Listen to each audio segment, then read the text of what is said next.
La historia escrita por hombres siempre reflejó a las mujeres poderosas como mujeres malvadas, pero en su inmensa mayoría fueron heroínas que lucharon contra lo establecido. Mujeres cuyas acciones, aunque controvertidas, cambiaron el curso de la historia. Heroínas o malvadas. ¿Nos acompañas?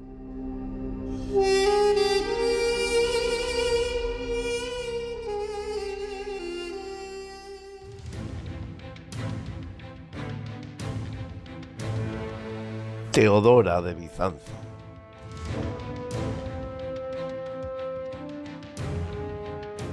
Hacia el año 500, el Imperio bizantino vivía un momento tenso, contradictorio y fascinante. Mantenía su poder, pero este comenzaba a llenarse de grietas. El imperio se veía a sí mismo como el legítimo imperio romano. Conservaba las leyes, una administración compleja y una capital deslumbrante. Constantinopla, la ciudad más rica y poblada de Europa. El emperador Anastasio I, que gobernó entre los años 491 y 518, era eficiente, austero y un excelente administrador del dinero público. Económicamente el imperio estaba saneado, había reservas de oro y una burocracia sólida, pero a pesar de esta fortaleza, no faltaban las amenazas externas que prácticamente lo rodeaban. En el este, su gran rival eran los persas sasánidas. En los Balcanes, pueblos considerados bárbaros como los eslavos y los primeros búlgaros cruzaban las fronteras imperiales. Occidente se había perdido en gran parte y Roma ya no dirigía los destinos del imperio.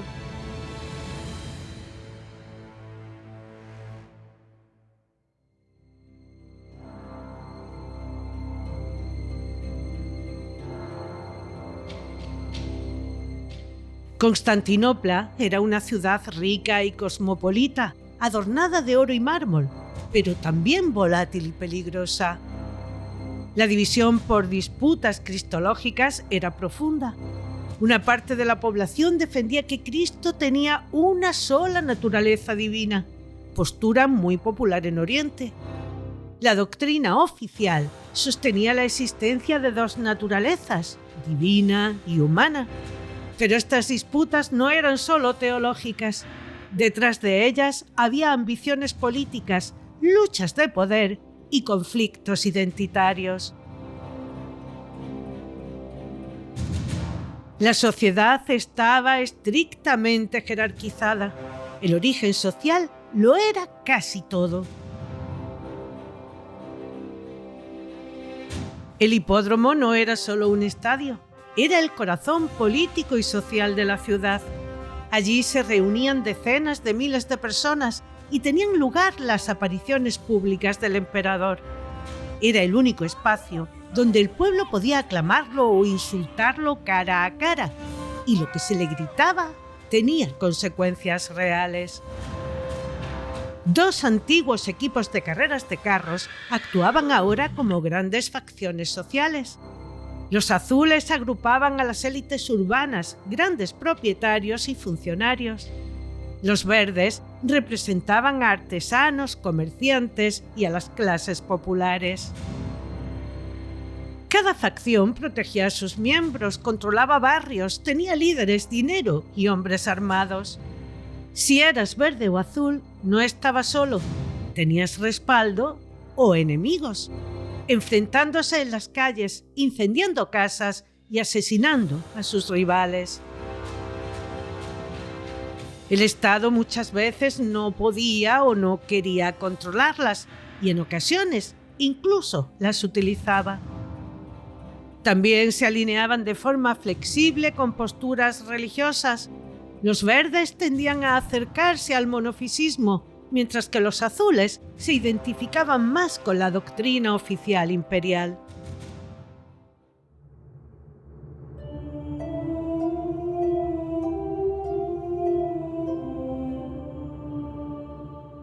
Teodora nació alrededor del año 500, probablemente en Constantinopla, aunque algunos historiadores de los siglos XVIII y XIX la situaron en Creta. Lo cierto es que no se puede establecer con certeza su lugar de nacimiento, ya que este no está documentado. Su origen fue extremadamente bajo. Su padre, Acacio, era el cuidador de los osos del hipódromo, empleado por la facción de los Verdes. Su madre era actriz y bailarina. En el siglo VI, el derecho romano clasificaba como infames a prostitutas, actrices, bailarinas, gladiadores, cómicos y mimos. Por ley, estas personas no podían casarse con senadores, heredar o transmitir ciertos derechos, ni testificar plenamente en los juicios. Jurídicamente quedaban marcadas de por vida. Más allá de la ley estaba la moral social, profundamente marcada por el cristianismo, el estoicismo tardío y la tradición romana patriarcal. Según esta moral, una mujer respetable debía ser sexualmente contenida, doméstica e invisible en el espacio público. Una mujer que mostraba su cuerpo, hablaba en público o entretenía a los hombres era considerada sexual y moralmente corrupta. Tras la muerte de Acacio, la familia cayó en una pobreza extrema. Su madre se presentó en el hipódromo llevando a sus 3 hijas aún pequeñas, suplicando públicamente ante los Verdes que aceptaran a su nuevo compañero como sustituto de Acacio, o al menos que les devolvieran algún tipo de empleo ligado al circo. La respuesta fue negativa. Los azules, en cambio, sí aceptaron emplear a su nuevo marido como cuidador de animales. Teodora aprendió muy pronto que el poder no siempre respondía a la justicia, sino a la facción correcta. Durante su adolescencia trabajó como actriz de teatro popular. Las actrices no solo interpretaban obras, realizaban también espectáculos mímicos y eróticos. El historiador Procopio de Cesarea, en su Historia Secreta, describiría más tarde a Teodora como una prostituta extrema y escandalosa. Durante estos años desarrolló una gran inteligencia social, habilidades retóricas y escénicas y una comprensión profunda del poder masculino y la vulnerabilidad femenina. En el año 520 abandonó Constantinopla acompañando a Ecébolo, un alto funcionario romano nombrado gobernador de Pentápolis, en la actual Libia, con poder administrativo, judicial y militar. Teodora no lo acompañó como esposa, sino como concubina, sin estatus legal ni protección jurídica, dependiendo por completo de su favor. Procopio escribió que ella aceptó porque esta relación le ofrecía una salida a la precariedad y la única vía de ascenso o seguridad posible. También afirma que Ecébolo se cansó de ella, la trató con desprecio y finalmente la repudió. Abandonada, sin recursos y sin una red familiar que la apoyara, Teodora pasó hambre y cayó enferma. Regresar a Constantinopla era caro y peligroso, por lo que se encaminó hacia Alejandría, una ciudad con comunidades cristianas organizadas, redes de ayuda para mujeres y círculos ascéticos que acogían a personas consideradas caídas. No sabemos con exactitud cuánto tiempo permaneció allí, pero la mayoría de los historiadores hablan de varios años, probablemente entre 2 y 4. En ese tiempo tomó contacto con clérigos y monjes monofisistas, comunidades perseguidas por el poder imperial, portadoras de un cristianismo más emocional, centrado en el sufrimiento y especialmente sensible a los marginados. Vivió con pocos recursos, ganándose la vida probablemente como hilandera o realizando trabajos domésticos y dependiendo en parte de las redes de caridad cristiana. Allí aprendió cómo negociar con autoridades hostiles, cómo sobrevivir a la persecución y cómo utilizar la religión como lenguaje político. Este periodo fue para ella una etapa de reconstrucción personal, de protección comunitaria, de formación ideológica y política y de ruptura definitiva con su pasado público. Una mujer con una nueva identidad, disciplinada, ideológicamente definida y socialmente prudente.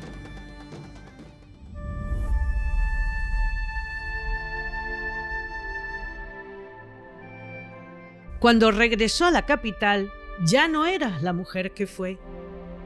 Vivió con discreción, alejada del teatro y del hipódromo y frecuentando círculos religiosos. En ese ambiente privado y sobrio, conoció a Justiniano, que quedó fascinado por su claridad mental. Un hombre de origen campesino, muy ambicioso, trabajador y obsesionado con el orden. Aunque era sobrino del emperador, no provenía de la vieja nobleza romana. Su ascenso se había producido a través del mérito, el oportunismo y la disciplina. En ese momento, ejercía como alto funcionario imperial y principal consejero político y administrativo de su tío. Redactaba leyes, supervisaba nombramientos y tomaba decisiones militares y fiscales. Para muchos era el poder real detrás del trono.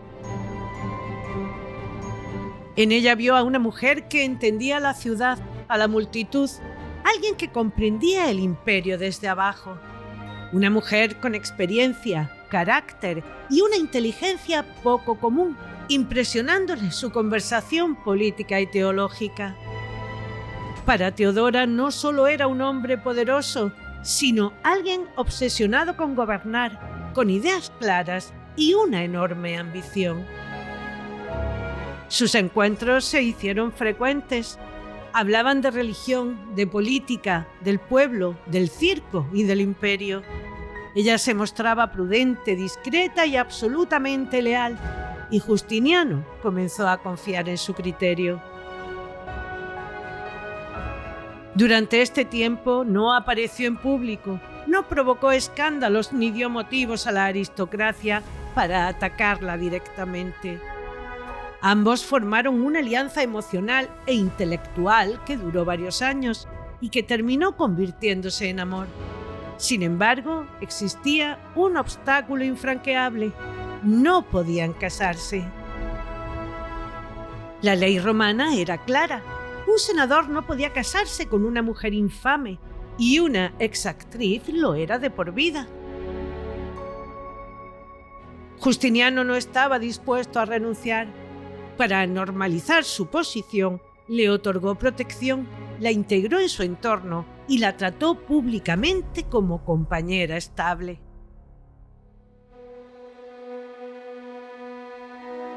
Su siguiente paso fue convencer a su tío de la necesidad de cambiar la ley, promulgándose una nueva norma.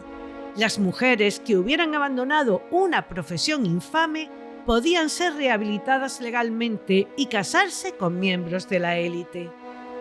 El Senado y la aristocracia se escandalizaron, pero la ley ya estaba escrita. Cuando Teodora se casó con Justiniano en el año 525, no entró en palacio como una recién llegada, sino como alguien que ya conocía los mecanismos del poder. La ceremonia no borró su pasado, pero lo volvió irrelevante. La ley había hablado y el vínculo era legítimo. La aristocracia la observó con hostilidad. Teodora lo percibió desde el primer día. No intentó agradar ni buscó aliados entre las grandes familias. Se movió con cautela, pero también con firmeza. Aprendió rápidamente quién mandaba y quién solo aparentaba hacerlo. Justiniano la sentó a su lado, le consultó, le permitió escuchar y nunca la corrigió en público. Este gesto, repetido, empezó a cambiar la percepción. Teodora no era una debilidad, era una presencia constante.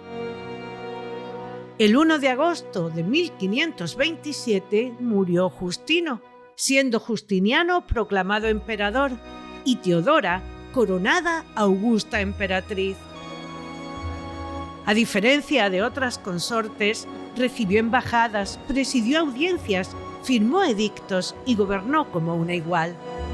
Para ella, la púrpura no era un adorno, era un símbolo del poder soberano, y aunque hubo protestas, nadie se atrevió a oponerse abiertamente. Mientras Justiniano legislaba, Teodora sabía quién conspiraba, quién mentía y quién fingía obediencia, y castigó sin vacilación a quienes la traicionaron.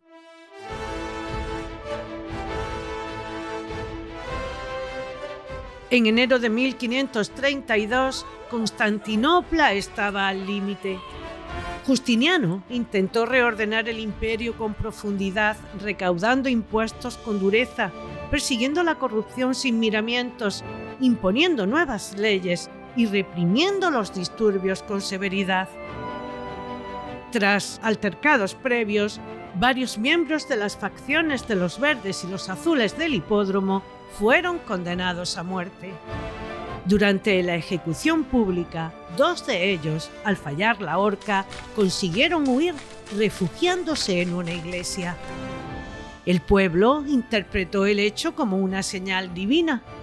Justiniano, sin embargo, se negó a conceder el perdón.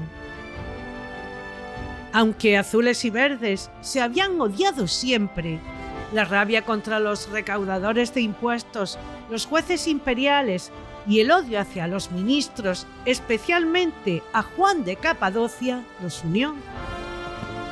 Durante las carreras, el hipódromo estalló al grito de Nicá. Ahora no era un clamor deportivo, sino una llamada abierta a derrocar el poder. La multitud había dejado de pedir clemencia para los condenados, ahora exigía destituciones, cambios de gobierno y castigo para los funcionarios corruptos. Las dudas del emperador y los intentos de negociación se interpretaron como debilidad. Durante varios días la ciudad ardió, barrios enteros fueron incendiados, la antigua Basílica de Santa Sofía destruida. El control imperial se desvaneció ante el desconcierto y el terror de Justiniano y sus consejeros al ver cómo los rebeldes proclamaban a Hipacio como nuevo emperador, consumándose un golpe de estado. La moral del emperador y de su ejército estaba por los suelos. Ante la situación, algunos sugirieron huir a Asia Menor, salvar la vida y abandonar la ciudad a los rebeldes. El ejército era limitado. Constantinopla parecía perdida. Teodora se dirigió al Consejo Imperial lleno de nobles y generales temerosos, pronunciando unas palabras que pondrían fin a cualquier duda y que Procopio reproduciría. Irás y dejarás la púrpura, tú que puedes perderla pero jamás recuperarla. Prefiero morir en mi púrpura que vivir destruida y despreciada. Si el imperio debe caer, que caiga mientras yo permanezca con dignidad y autoridad, y no como una mujer cobarde. No debemos abandonar el trono ni permitir que el pueblo nos arrastre a la humillación. La púrpura es un magnífico sudario. No me someteré a la vergüenza, ni tú ni yo. Sus palabras fueron todo un revulsivo, haciendo reaccionar a Justiniano, que tras sobornar a parte de los azules, ordenó a Belisario y a Mundo que rodearan el hipódromo, sellaran todas las entradas y salidas y aplastaran la revuelta. Decenas de miles de personas murieron e Hipacio fue ejecutado. La revuelta dejó una lección imborrable en Teodora y Justiniano. La ciudad y las facciones eran volátiles y peligrosas. Para gobernar necesitaban ley, fuerza y legitimidad social.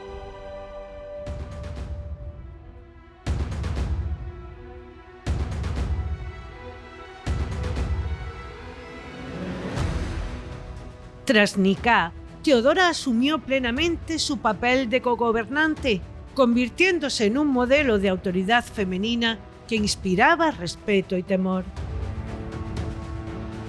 Bajo su influencia se promulgaron leyes que endurecían el castigo por violación, incluso cuando el agresor pertenecía a la clase alta. Se reconoció el que una mujer pudiera ser víctima aunque no existiera resistencia física. Se prohibiría que un violador evitara el castigo casándose con la víctima. La violencia sexual dejó de ser considerada un daño al honor masculino, pasando a ser un crimen contra la mujer. También comprar o vender mujeres para la prostitución, castigando a intermediarios y proxenetas, y se anularon los contratos que las obligaban a ejercer. Se impulsaron casas refugios para aquellas que deseaban abandonar la prostitución o que habían sido explotadas. Las reformas también permitieron que las mujeres pudieran solicitar el divorcio por violencia, abandono o infidelidad grave, limitando el poder absoluto del marido. Viudas y mujeres abandonadas recuperaron sus derechos sobre herencias y propiedades. Influyó también en el equilibrio religioso del imperio, protegiendo a los monofisistas y dando refugio a los obispos perseguidos. Tras la revuelta, supervisó la reconstrucción de Constantinopla y la construcción de la nueva Santa Sofía. Hacia el año 540, su salud se volvió frágil, muriendo en el 548, recibiendo enterramiento en la iglesia de los Santos Apóstoles. Justiniano, devastado, nunca volvió a casarse.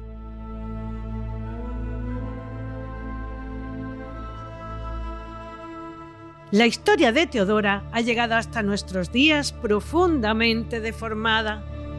La historia secreta de Procopio de Cesarea, escrita hacia el año 550, pero no publicada en vida del autor, es el texto más polémico y violento sobre ella, con un tono abiertamente panfletario, cuyo objetivo no es historiográfico, sino destructivo.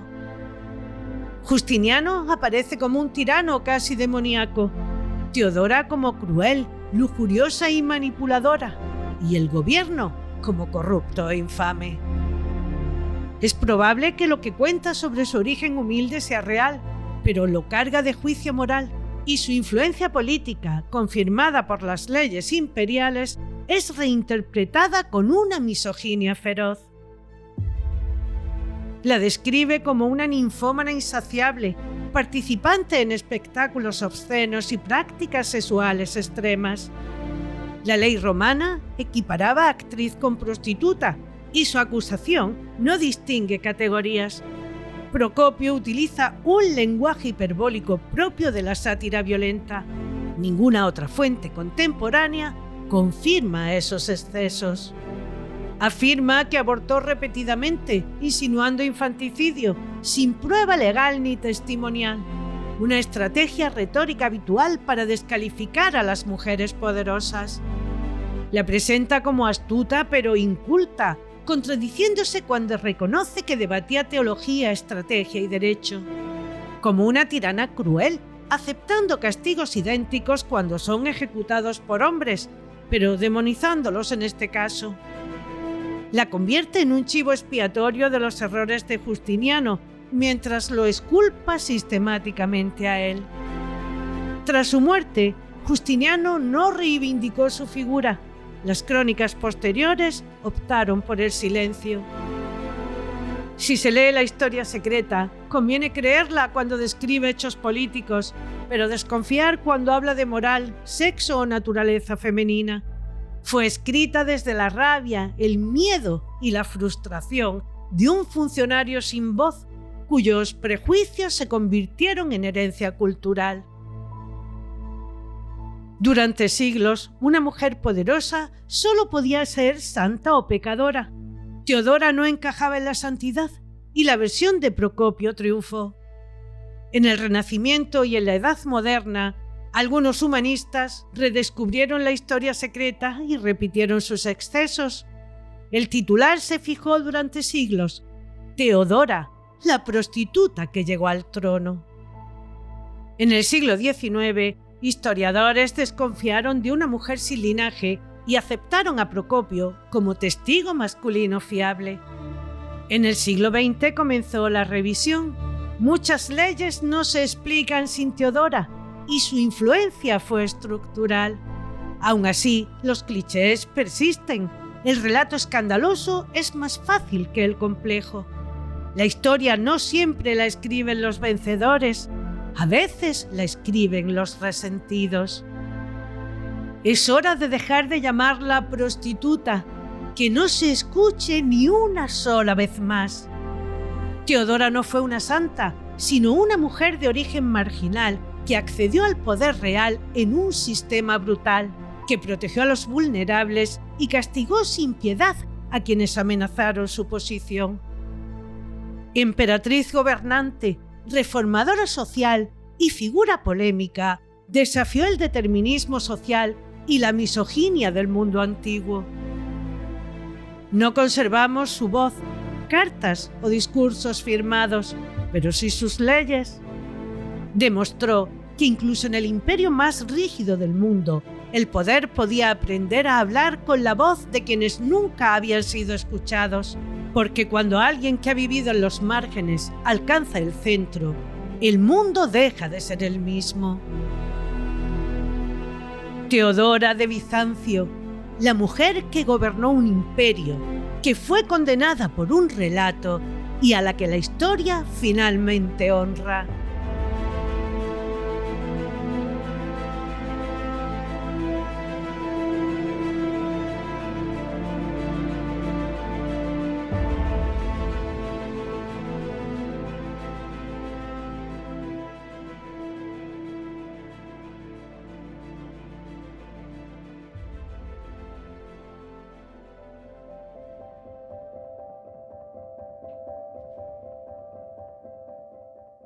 Bienvenido o bienvenida a Heroínas o Malvadas.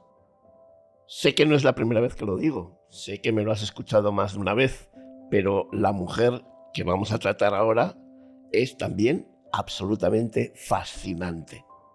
Toñi Martínez, ¿qué tal estás? Bienvenida. Muy buenas, Iñaki, muy buenas. Pues yo siempre fabulosa, estupenda, divina de la muerte. Si es que es un lujo hacer esto contigo. Es que uno no se puede permitir el lujo de estar mal, porque esto también es una decisión consciente. O sea, si queremos estar mal, podemos morirnos a chorros. Pero si decidimos estar bien, pues es algo que se consigue.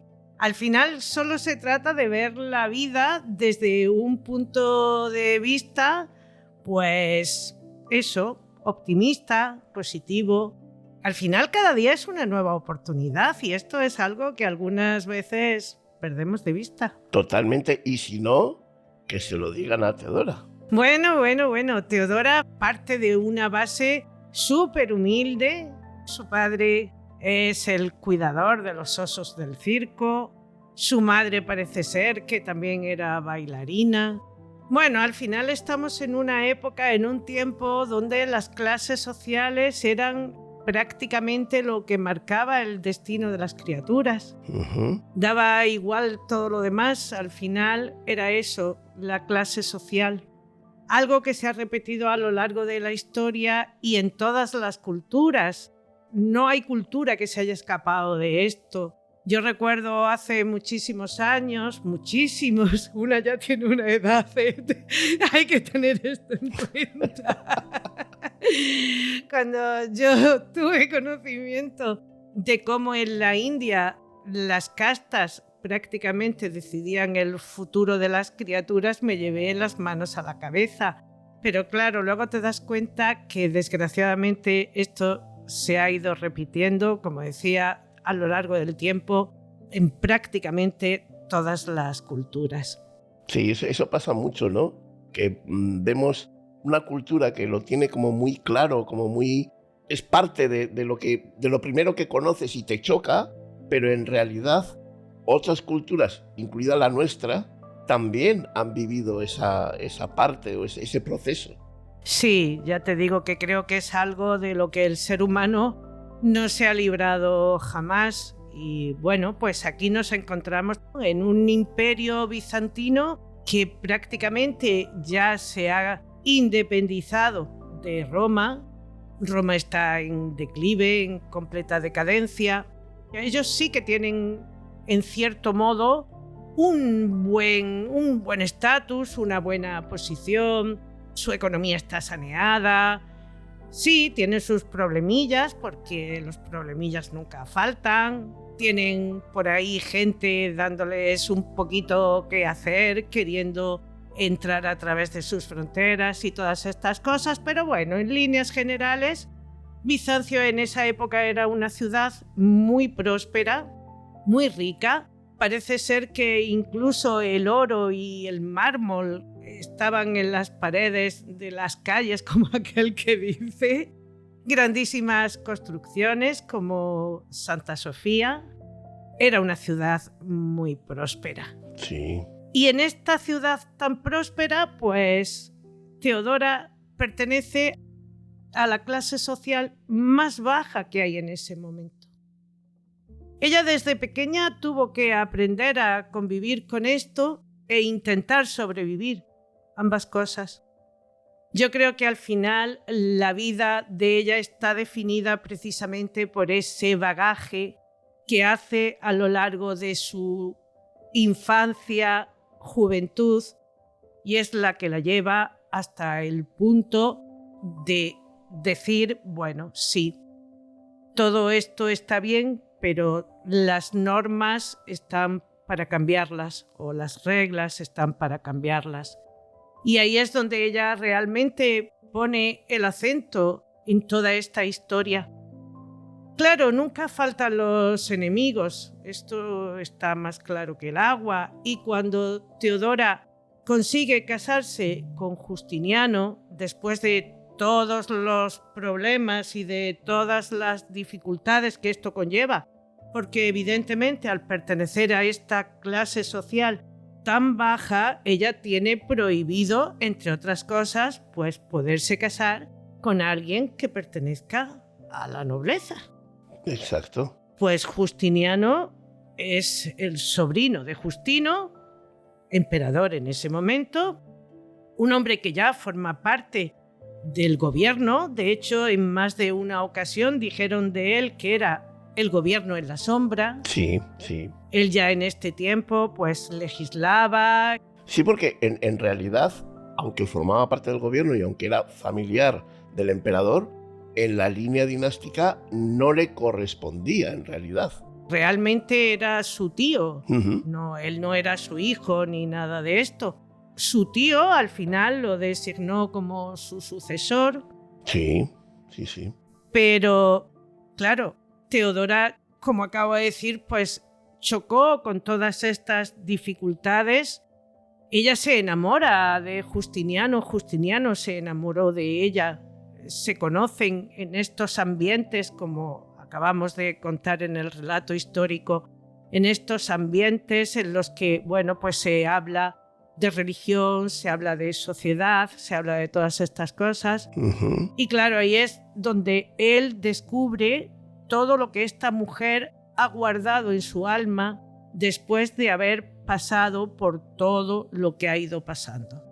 De haber sido prácticamente desechada por el bando que tenía contratado a su padre, que ni siquiera le dan la opción de poder seguir trabajando en el circo, de sentirse, pues eso, relegada socialmente porque al final se tiene que buscar la vida como actriz y como bailarina. Las actrices de aquella época evidentemente no son las actrices de hoy día. Bueno, pues hacían, parece ser, como una especie de parodias y de pantomimas de diferentes cosas. Es que hace unos pocos años ser actriz tampoco estaba muy bien visto, ¿eh? Esto ha cambiado en nuestra generación, porque mismamente en la guerra civil ahí tienes un montón de historias de personas que son actores y poco menos que se les llama titiriteros. Sí, bueno, y de hecho no hace tanto tiempo, como bien apuntabas, no hace mucho estuve viendo un reportaje de la grandísima actriz Gemma Cuervo y decía que su familia pues se oponía al hecho de que fuera actriz porque, claro, los actores en ese tiempo pues no vivían precisamente bien. Claro. Y la fama pues era eso, de gente pues sí, titiriteros, como tú bien acabas de decir, gente bohemia, gente un poco como al margen de lo que la sociedad establece que ha de ser una persona de bien. Sí, es lo típico de nos divierten, pero mi hijo que no sea eso. Claro, y a ella pues le pilla toda esta época, cosa que además luego Procopio utilizaría en su contra, porque si alguien ha deformado la historia de Teodora, tiene nombre y apellidos, y es Procopio. Ni más ni menos que él. Procopio fue un funcionario que, al no tener voz ni voto, cargó su pluma contra ella. Claro, esto lo hizo cuando ya Teodora no vivía, cuando Justiniano tampoco vivía, y sus escritos parece ser que salieron a la luz una vez que incluso él ya no estaba. Pero ahí cargó tintas todo lo que quiso y más, diciendo de ella absolutas barbaridades que son las que casi han llegado hasta nuestros días. A mí me rechina mucho escuchar a autores, a escritores, a divulgadores e incluso a algún historiador que otro seguir llamándola prostituta. Sí. Sinceramente me rechina. A ver, tenemos que partir de la base de que discriminar a una mujer por el hecho de ser prostituta ya me parece terriblemente mal. Con esto no estoy haciendo una alegoría a la prostitución, creo que es algo que invade la dignidad humana. O sea, la prostitución al final lo que pisotea es la dignidad de esas mujeres que se ven abocadas a ejercerla. Yo creo que nadie lo hace por gusto o por elección. Más bien es la fuerza de la situación la que las lleva en muchos casos y en otros más aún lo hacen de manera forzada. Son muchas las mujeres que caen en redes en las que les prometen llevarlas a otros países y les ofrecen supuestamente trabajos dignos y luego cuando llegan a ese país, pues lo que se encuentran es con que se han convertido en esclavas sexuales. Pero en fin, independientemente de esta circunstancia, claro, en esa época, ¿qué era lo peor que se podía decir de una mujer? Pues que era una prostituta, que además cometía toda clase de excesos y, por supuesto, todo esto la llevaba a ser una mujer indigna y mucho más de ocupar un cargo junto al que se suponía que era el emperador. Bueno, que se suponía, ¿no? Que era el emperador. Que también qué necesidad, vamos a ver. Teodora ya tenía su problema porque había sido actriz y ya eso le impedía, como quien dice, hasta cierto punto estar o casarse o formar parte legal de una pareja pues con el emperador. Nada más y nada menos que el emperador. Es que estamos hablando, no nos damos cuenta, pero es que el emperador, el que era el jefe máximo, ya era complicado que pudiera lograr eso. ¿Para qué narices tienes que meterte en llamarla prostituta, en hacer ver que era prostituta? ¿Para qué tienes que empeorar si ya la cosa ya estaba mal? Quiero decir, ¿qué ganas? ¿Qué necesidad? A ver, tenemos que tener en cuenta que cuando Procopio escribe todo esto, como acabo de decir, ella ya no vive. Claro. Pero le sigue repateando el estómago el que una mujer que él sigue considerando indigna haya podido llegar a tener ciertas posiciones de poder, y mucho me temo que en esa posición de poder que ella ostenta, él no sale demasiado favorecido. Seguramente. Y esto pues es lo que le lleva a despotricar de ella de mala manera. Pero ojo, también tenemos que tener en cuenta que hay muchas personas, las ha habido y las sigue habiendo, que cuando algo, por la razón que sea, no les cuadra con su pensamiento, pues lo que tenemos que hacer o lo que tienen que hacer es despotricar de estas personas. Es lo que luego pasó pues con María Luisa de Borbón-Parma, es lo que ha pasado con muchas mujeres. Con muchísimas. Si es que al final, cojamos la mujer que cojamos, vayamos al tiempo histórico que vayamos, hay ciertas cosas que se repiten constantemente y esta es una de ellas. El hecho de coger a cada una, de sospechar y de lanzar acusaciones absolutamente falsas y sin sentido, pero ¿qué más da? Tú dilo, suéltalo, que algo quedará. Y con el tiempo queda mucho.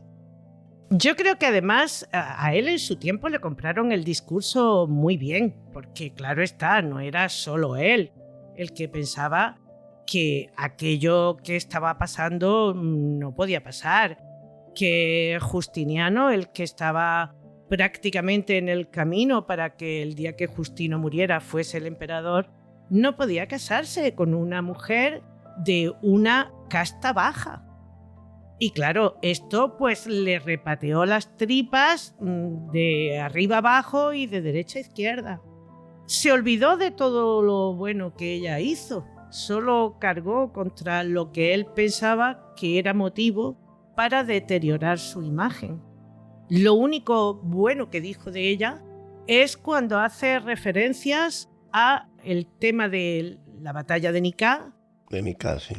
Cuando Justiniano y sus comandantes deciden huir y dar la ciudad por perdida y darlo todo por perdido, huir a Asia, ella dice que ni pensarlo, que la púrpura no es algo que se tome y se deje cuando uno quiera y que por lo tanto él está obligado a mantener ese estatus o esa posición que le ha venido prácticamente dada. Ella dice que prefiere morir en la púrpura porque la púrpura no es algo que se pueda coger, usar, tirar.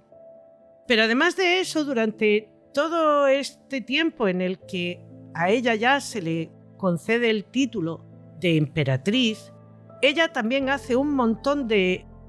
Bueno, no lo hace ella directamente. Ella influye sobre Justiniano para hacer un montón de reformas acerca de situaciones que ella prácticamente ha vivido en primera persona.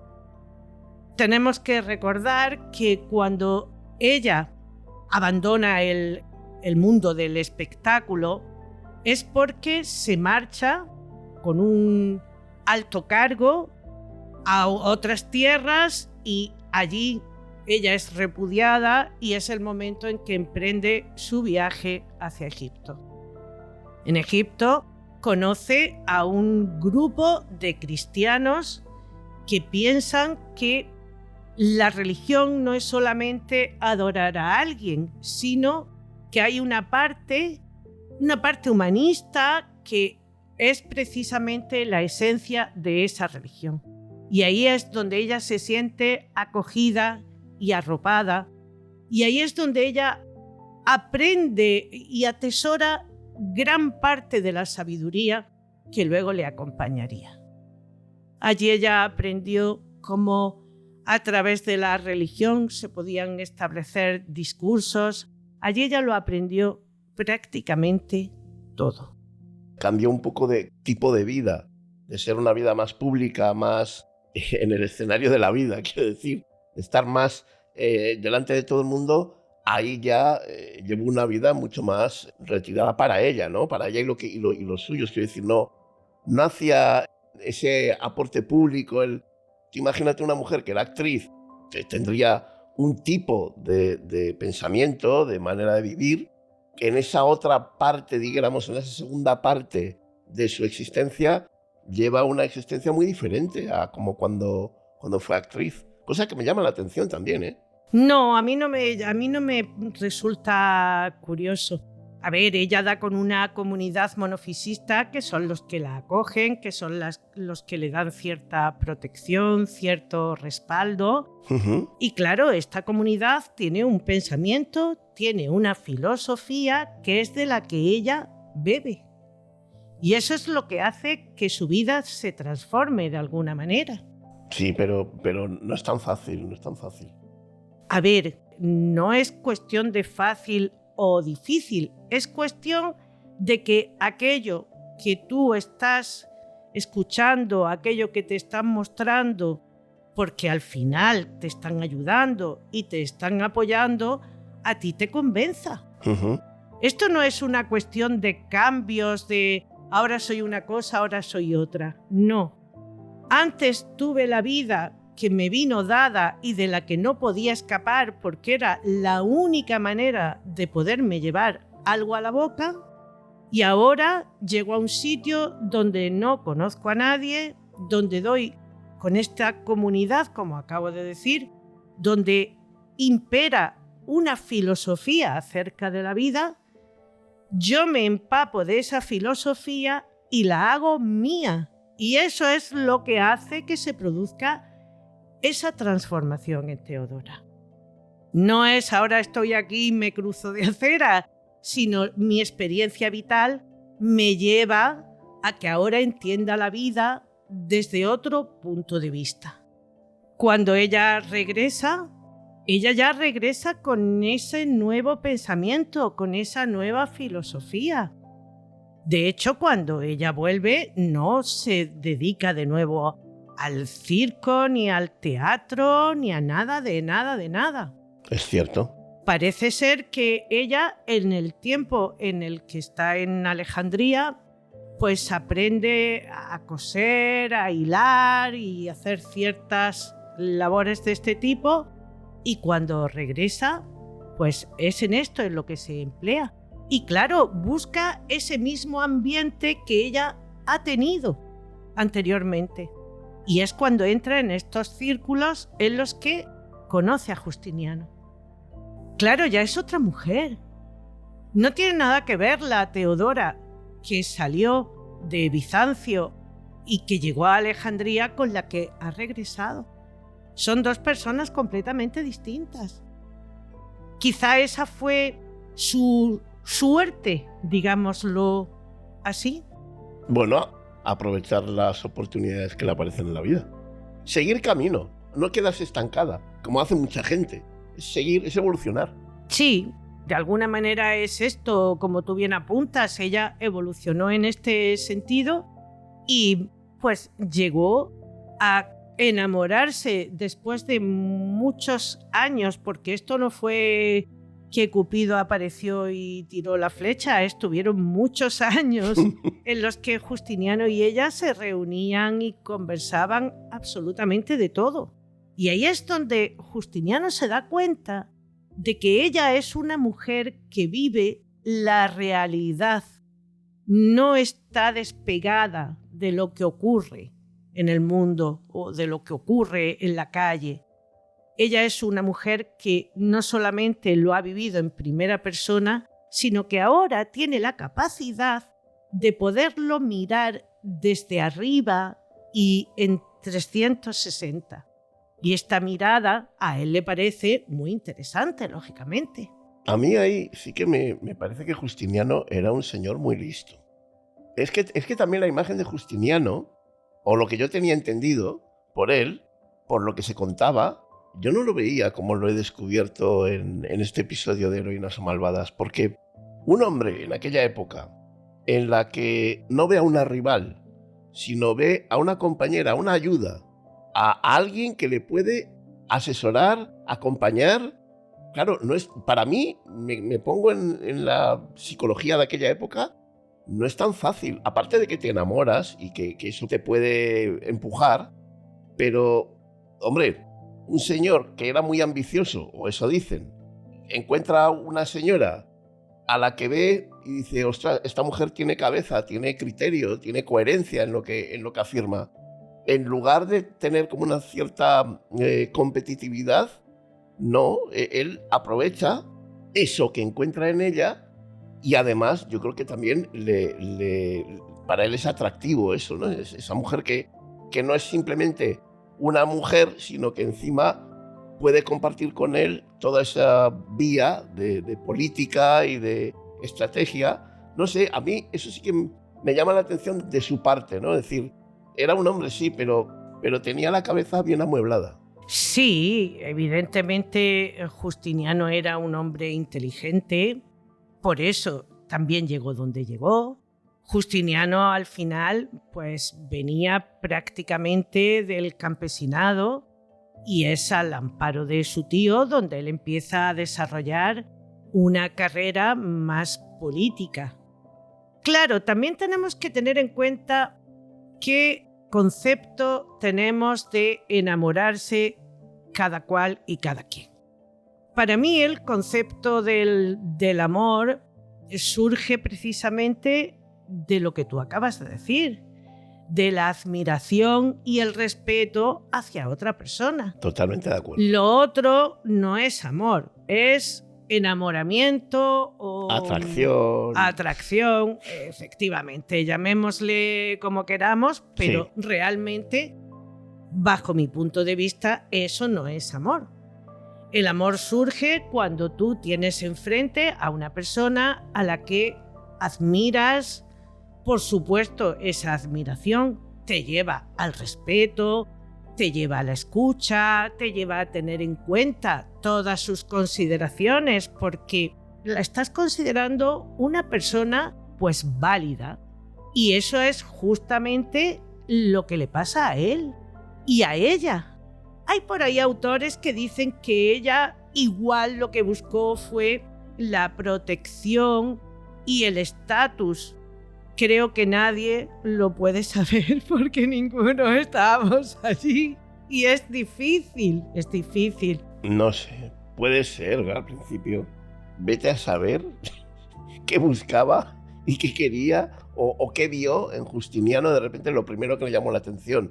Pero lo que está claro es que la trayectoria que luego ellos dos llevan juntos demuestra que hay más que el mero hecho de querer a alguien que le dé seguridad y le dé un estatus importante. Sí, pero fíjate, en este comentario de ella realmente lo que buscaba era seguridad, yo encuentro una connotación machista muy grande. O sea, una mujer solo busca eso, estatus, seguridad, y a cambio de eso comulga con lo que sea.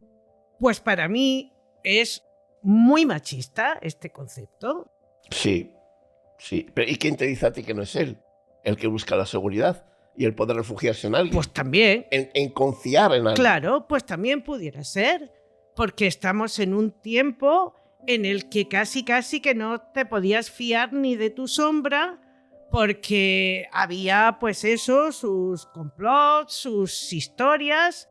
Claro, como tú bien dices, también él pudo buscar en ella a una persona en la que poder confiar. Pero eso no se dice, porque como es un hombre... Claro, por eso te decía que me parece una connotación muy machista el decir, bueno, no, ella realmente lo que buscaba en él era seguridad. Y lo han dicho. Esto no es que yo me lo esté inventando, es que lo han dicho. Yo intento documentarme todo lo que puedo acerca de estas mujeres que tratamos. Y en esa documentación, pues entran también el que veo, pues muchos documentales y muchas cosas de este tipo.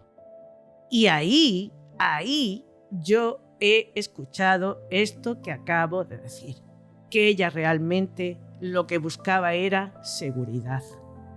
Pues no, seguramente ella también lo admiró a él como un hombre capaz, como un hombre válido, como un hombre con el que podía mantener una conversación, como un hombre que la respetaba, que tenía en cuenta todo lo que ella le decía.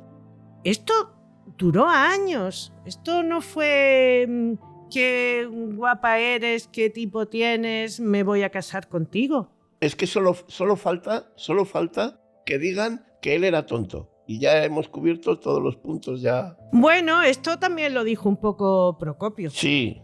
Procopio ya hace mención a que ella es una bruja. Claro. Que prácticamente lo ha hechizado y por eso él está haciendo las cosas que está haciendo. Claro, claro. Al final los estigmas se han ido repitiendo.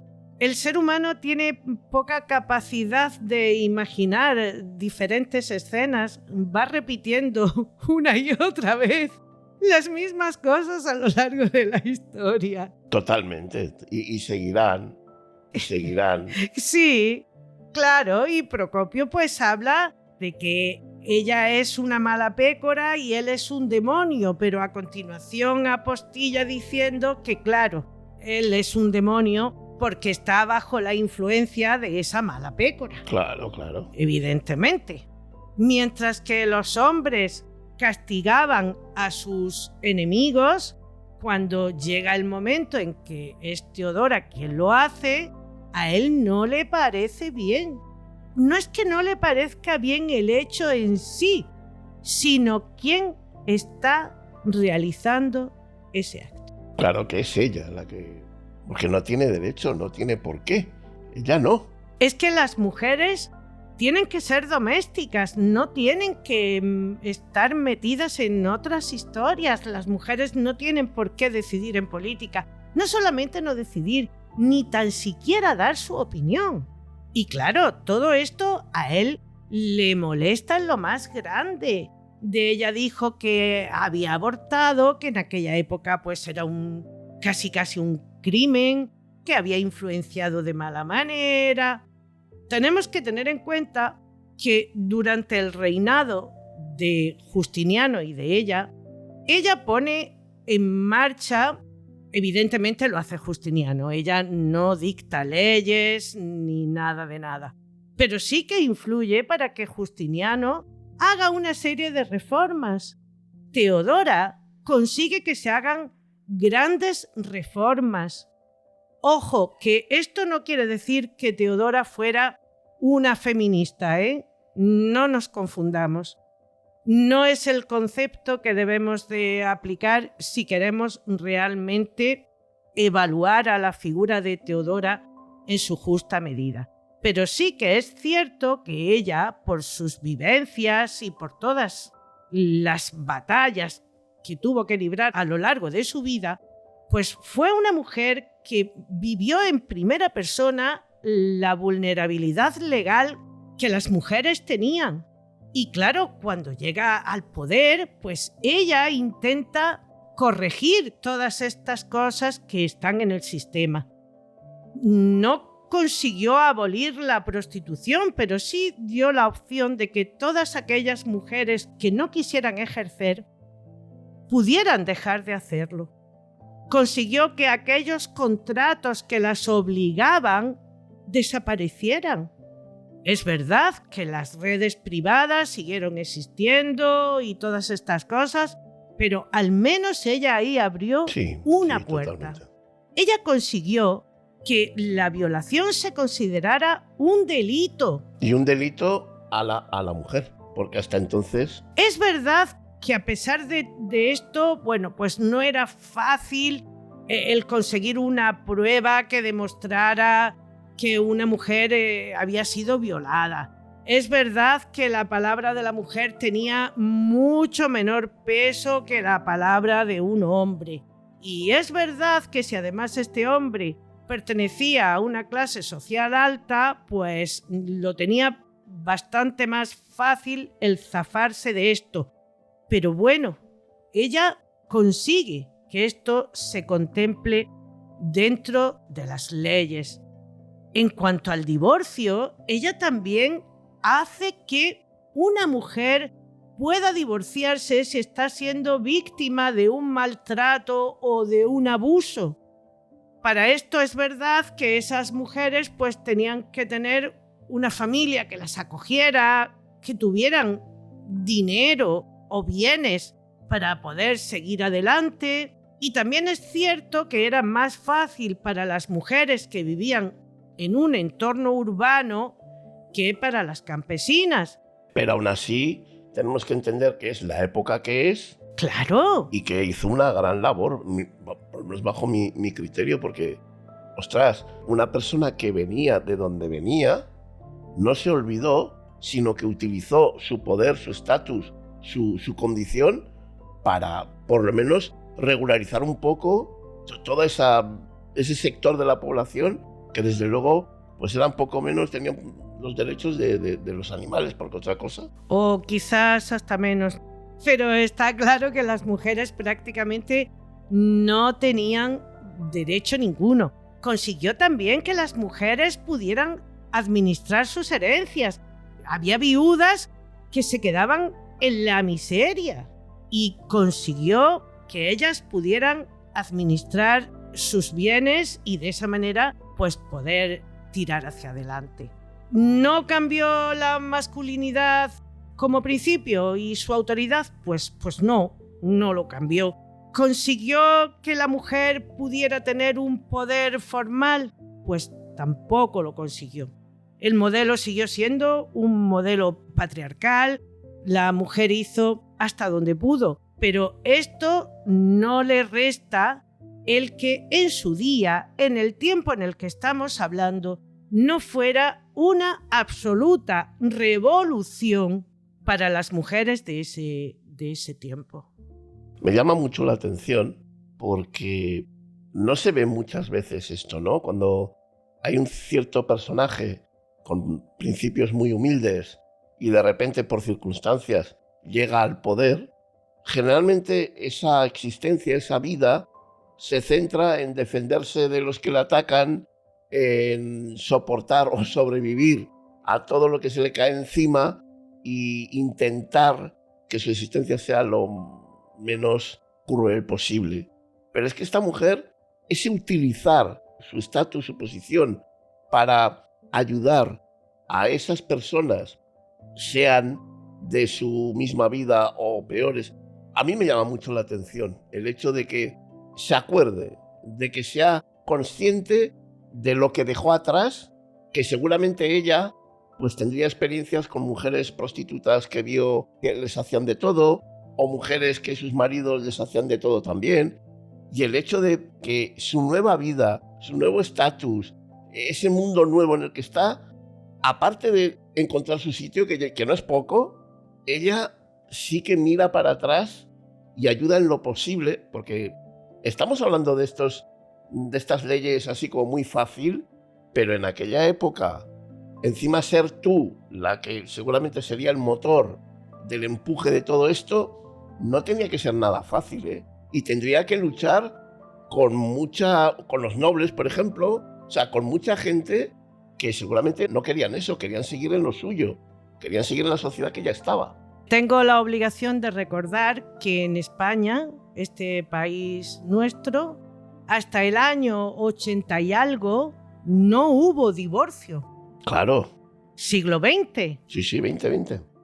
Antes de ayer. Sí. O sea que lo que esta mujer consiguió no fue poca cosa. Estamos hablando en un tiempo muy complejo, muy complicado, donde el patriarcado estaba perfectamente arraigado y establecido, y ella consigue de alguna manera transformar esa estructura patriarcal del imperio.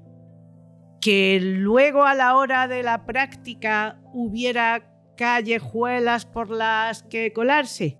Sí, hoy también. Desgraciadamente, hoy también. Pero eso no le quita ni su mérito, ni su valor, ni su capacidad de no olvidar de dónde venía, ni su capacidad de entender que la vida tenía que ser de otra manera. Esto seguramente formó parte de toda esa sabiduría y de toda esa conciencia de la que ella bebe en Alejandría. Ese pensamiento monofisista en el que ella realmente es donde se encuentra como persona e incluso hasta como mujer. ¿Qué pasó con esta criatura? Pues que Procopio ya escribe mal de ella, que en la Edad Media se redescubre este libro de Procopio y claro, se da por bueno porque entre creer a una mujer y creer a un hombre, había que creer a un hombre. Ya está. Si es que no hay más vueltas que darle. Luego, una vez más, llega el romanticismo. Y ahí, pues, todo lo que Procopio ha dicho se carga aún con más tintas y más salsa y más condimento para que de esa manera sea como más escandaloso. Bueno, ya sabemos, esta época en la que gustaba pues que las mujeres fueran perversas, malas, envenenadoras, asesinas y de todo lo peor que se pudiera uno encontrar por el camino. De todo. Y claro, aquí pues tuvieron además a Procopio que les echó mucha carnaza para que ellos pudieran tirar con todo esto. Sí, sí. Prácticamente a Teodora se le está poniendo en la posición que le corresponde desde hace unos pocos de años aquí. Una vez más tenemos que estar eternamente agradecidos y agradecidas a todos esos historiadores e historiadoras que empiezan a quitar los prejuicios y la paja y las mentiras y hasta incluso las obscenidades de figuras de mujeres que, más allá de reconocerle méritos, lo que hemos hecho ha sido vapulearlas, tirarlas y, como decía anteriormente, que aún haya gente que las llame como no corresponde. Es triste. A mí eso me parece difícil, eso me parece complicado lo que hacen los historiadores, el recuperar, el quitar la paja, el dejar lo que de verdad vale. A mí me parece mucho más difícil que el investigar lo que fue, porque todos, quien más, quien menos, aceptamos lo narrado ya hasta ahora. Lo cogemos como verdad y ya tiramos para adelante. Y el hecho de volver atrás, de empezar a escarbar, de buscar, de no quedarte a gusto con lo que ya te han dado, sino que intuyes que hay algo más. Todo ese proceso me parece complicadísimo y sí que es cierto que tenemos que agradecer a esas personas porque es una labor callada. Además es una labor que generalmente no redunda ni en poder mediático, ni en fama, ni en nombre, ni en nada. Y muchas veces el hacer justicia con esas figuras del pasado realmente también nos abre una nueva visión a los demás. Porque el estar aceptando ciertas cosas que no existieron no es solamente que tengas una visión diferente de la realidad, sino que encima estás aceptando algo que no existió, lo estás dando por bueno y seguramente, en muchos casos, lo sigues reproduciendo, porque aquello fue bueno. Es verdad que esa labor callada, me gusta mucho ese término que has utilizado, no está lo suficientemente reconocida, pero sí que es cierto que gracias a estas personas estamos pudiendo conocer realmente la historia. No solamente la historia de determinadas mujeres como hacemos aquí tú y yo, sino de otros muchos capítulos de la historia en las que las cosas se han contado de una manera tergiversada por el interés. Por interés, claro. Y gracias a su esfuerzo, gracias a su labor de empeño continuo y constante, estamos pudiendo recuperar la verdad. Y como tú bien también acabas de apuntar, es mucho más difícil reconstruir algo que está medio derrumbado que comenzar una edificación desde cero. Bueno, Iñaki, ¿qué te parece si escuchamos a Jesús García Cano a ver qué ha visto él en esta ocasión a través del caleidoscopio? Me muero de curiosidad. Pues venga, vamos a ello. Hola de nuevo, Toñi e Iñaki, y a quien nos está escuchando. Hoy traigo este comentario de Caleidoscopio en esta sección, en este episodio, en el que vamos a tratar una parte de la historia y una zona geográfica y un estado, un territorio que desde este lado del mundo tenemos bastante olvidado y bastante difuso, porque hubo un momento en el que la Europa occidental decidió desentenderse de todo lo que estaba pasando hacia el este, y todo siempre por motivos religiosos, por motivos culturales. Siempre esta batalla de egos y de poderes, ¿no? La edad medieval, si es que la queremos seguir llamando así, es una cosa muy compleja y muy apasionante si nos gusta la historia, pero sobre todo este imperio romano, que seguía siendo el imperio romano. Lo que pasa es que hubo una parte de él que se desintegró, no desapareció de un día para otro, había nuevos estados, había tribus que se convirtieron en titulares, ¿no? En poseedoras de pedazos de parte del Imperio Romano, pero el Imperio Romano seguía existiendo, los romanos seguían llamándose romanos a sí mismos, solo que, bueno, pues ya había una parte de él que ya no estaba, y su influencia pues fue cambiando, su forma de hacer, sus preocupaciones se centraban más en el oriente, porque el territorio que mantenían bajo su poder, bajo su tutela, era la parte oriental, ¿no? Lo llamamos Imperio Bizantino porque hubo un momento en que decidimos que aquello ya no era Roma, que ya no era la Roma que nos molaba a los occidentales y a los, especialmente ya cuando está el cisma de Oriente, y ese mundo se divide entre católicos y ortodoxos, y esa gente ya no nos representa, hasta el punto en que queremos volver a reeditar, nosotros no, yo no estaba, ¿no? Pero que quien vivía en el occidente quiere volver a reeditar el Imperio Romano, pero a su manera, y por eso parece el Imperio Carolingio, ¿no? Estos reyes francos que conquistan, en concreto Carlomagno, ¿no? Este rey franco que conquista la parte occidental europea para volver a reeditar ese Imperio Romano, pero desde el occidente y siempre con la bendición del Papa, y siempre ignorando que el Imperio Romano sigue existiendo en el oriente. Y luego ese Imperio alemán que dio a darse Sacro Imperio Romano Germánico, como diciendo, bueno, ahora que volvemos a aglutinar gran parte de Europa, le vamos a volver a llamar imperio, le vamos a volver a llamar romano, y siempre va a tener la bendición del Papa de Roma como quien recibe como heredero del poder romano real, ¿no? Y siempre ignorando que el poder romano, que las insignias imperiales se fueron hacia Oriente, se fueron a Constantinopla. El Imperio Romano seguía siendo el que era, porque no fue hasta 1054 cuando la Iglesia se divide en dos. En Occidente está la Iglesia Católica con el Papa de Roma, y en Oriente está la Iglesia Ortodoxa con los patriarcas y los popes de las diferentes áreas. Pero sigue siendo el Imperio Romano, siguen actuando como romanos, siguen llamándose romanos, y sigue teniendo un sistema de funcionamiento como el que había en Roma, porque sigue siendo Roma.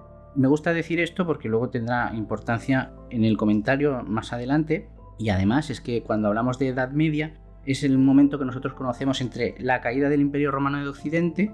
La Europa occidental empieza a organizarse en estados nuevos gobernados por descendientes de estas tribus del norte, que ya no son tribus, que ahora son estados, que ahora son gobernantes de los territorios, y que no son muy distintos de la gente que vive allí, porque ya desde generaciones atrás hablan el latín, han adaptado a las leyes y las costumbres que había en el Imperio Romano de Occidente, y muchas veces incluso se convierten con mucha rapidez al cristianismo como signo de identidad del Imperio Romano. Eran habitantes del Imperio Romano que simplemente cuando en la zona occidental pierde el control sobre el territorio lo adoptan ellos. Llamamos Edad Media esa parte, pero es que en el Oriente no hubo ese cambio, el Imperio Romano siguió. Está descompensada esa forma de analizar la historia cuando llamamos Edad Media a algo que hubo un cambio pero solo en una zona, en la otra siguió estando igual, el Imperio Romano sigue siendo el mismo y duró otros 1000 años prácticamente. Pero bueno, vamos a centrarnos en Teodora porque es una figura femenina, es una figura apasionante. Digo femenina como figura de gran renombre, de gran poder y digna de estudio. Voy a pasar por alto directamente lo que sabemos por Procopio de Cesarea, porque evidentemente había propaganda, había un interés en criticar, en atacar al emperador Justiniano y a Belisario y a toda su caterva, pero sí que es verdad que muchas de las cosas que dejó escritas estaban relacionadas con la realidad, porque además eran coetáneos, ¿no? Eran contemporáneos. Pero bueno, directamente, sin exagerar, lo que sí sabemos de Teodora es que era una artista, era una saltimbanqui o actriz, lo que fuese. Independientemente de si en sus espectáculos había un contenido sexual o no, o de si había ejercido la prostitución o no, eso es indiferente totalmente. Sí que es verdad que el hecho de dedicarse al circo, el hecho de dedicarse al espectáculo, la hacía de esa parte de la sociedad más apartada, más marginada, como eran, por un lado, los campesinos, puramente campesinos, porque había nobles que tenían tierras pero no eran campesinos, como eran algunos artesanos, como eran algunos miembros de las capas inferiores de la sociedad, según se veían en ese momento.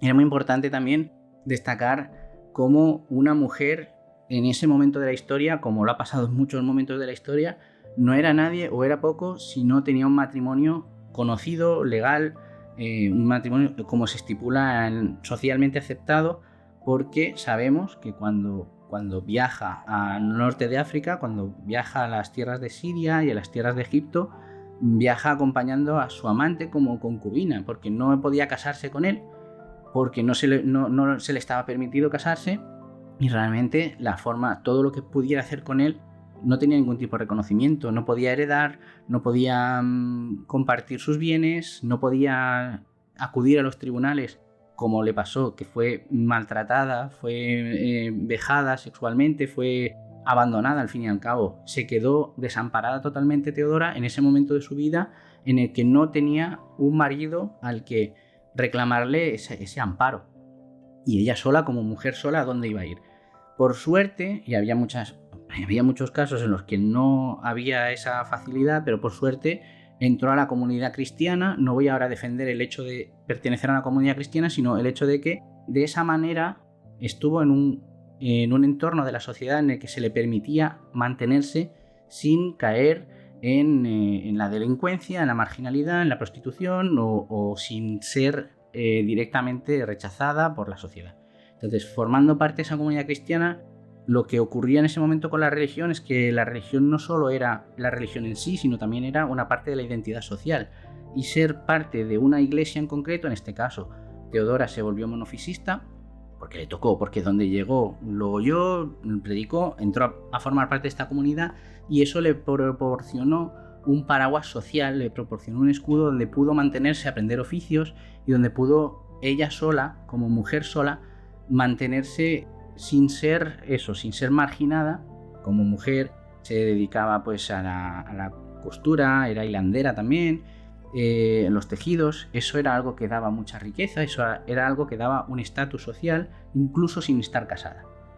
Debió de ser una persona especialmente hábil y solvente, porque fijaos que estaba en ese entorno de prácticamente en la pobreza. Obviamente estaba en la pobreza, socialmente excluida por tener un pasado de ser indigna, ¿no? De ser estas personas que, van al circo, al espectáculo, al hipódromo, y que su vida es de por sí marginal, y además viene de ser abandonada por un hombre, viene de ser rechazada socialmente, pero ella desarrolla su vida social y va medrando poco a poco, por lo menos a un estatus en el que se puede mantener eso, sin caer en ser una paria, ¿no? En ser una descastada totalmente. Y esa habilidad que tiene le hace que se mueva en ambientes en los que mejora mucho su situación y mejora mucho sus condiciones de vida. De hecho, llega al punto de entablar relación, primero laboral, comercial, pero luego también una relación social bastante buena con mujeres de una situación social o de una clase social mucho más acomodada que ella. Sus propios oficios, sus propios saberes, el hecho de hilar, el hecho de tejer, el hecho de coser, ser una buena profesional en su ambiente, digamos, en lo que sería su oficio, en su taller, en su forma, le hace abrir las puertas a personas como, por ejemplo, la esposa de Belisario. Y a Belisario lo vamos a tratar ahora después. En eso de que va metiendo la cabeza poco a poco en la clase social superior, pero no en la más alta de todas, ocurre que era bastante habitual en aquel momento que los aristócratas y que conociendo como aristócratas a personas de las clases más altas, a los que se codeaban con los gobernantes, a los senadores, a la familia de los senadores, a los terratenientes, a los pudientes, digamos, y adinerados, sí que se les reconocía o se les permitía o había una especie de connivencia con el hecho de que los más jóvenes se emparentasen o se casasen o eligiesen como esposas a mujeres que habían destacado en el ámbito muchas veces precisamente del espectáculo, a mujeres que habían destacado por su belleza, aunque no fueran de su clase social, estaba más o menos entendido y aceptado. Y con esto pasó que Teodora, que se estaba moviendo en círculos sociales mucho más acomodados de aquellos de donde ella provenía, conoció o fue elegida o empezó un idilio o fue reclamada de alguna forma por Petrus Sabatius, que era el sobrino del emperador. Esto ya son palabras mayores y, como digo, aunque se les permitía o se les entendía o se les aceptaba el hecho de elegir una esposa que fuera de una clase más baja, ocurría que Teodora mantenía todavía su carné de artista y eso impedía totalmente el matrimonio entre Petrus Sabatius, el sobrino de Justino, del emperador Justino, que era senador, con ella, porque a los senadores no se les permitía casarse con personas de baja clase, de clase baja. ¿Qué ocurrió? Por un lado, empezó aquí un escándalo social, una situación en la que hubo muchos detractores de que alguien con el poder o alguien con el estado social, con el estatus que tenía Petrus, que de por sí ya era alguien que venía de una clase social campesina, que había sido adoptado por su tío, lo llamaba tío, ¿no? Pero como adoptado como hijo propio, que lo habían hecho entrar a la aristocracia porque estaba patrocinado, porque estaba protegido por esta familia del emperador, ¿no? Y eso lo hizo medrar, lo hizo convertirse en alguien importante en el imperio. Y volvemos otra vez a ese cambio de clase, ¿no? Él quería casarse con alguien que también era de una clase inferior. Hubo mucha polémica hasta el punto de que fue duramente criticado y es muy probable que este punto en el que el sobrino del emperador elige casarse con una saltimbanqui, con una circense, con una artista del espectáculo, alimentase o sembrase el mito o la propaganda negativa o puramente las habladurías, como queda patente en los escritos de Procopio, por ejemplo, y que de ahí que la acusasen de no solo ser una prostituta, sino de ser de las más visceralmente asquerosas que había, porque se dicen verdaderas burradas de ella. Esto no es algo único ni aislado, porque encontramos muchos casos en los que la reacción de parte de la sociedad se enciende y se vuelve especialmente agria y especialmente contraria en estos casos de clasismo. Vamos a hablar de clasismo muchas veces en este comentario, porque sí que es verdad que el hecho de que el emperador tuviera un sobrino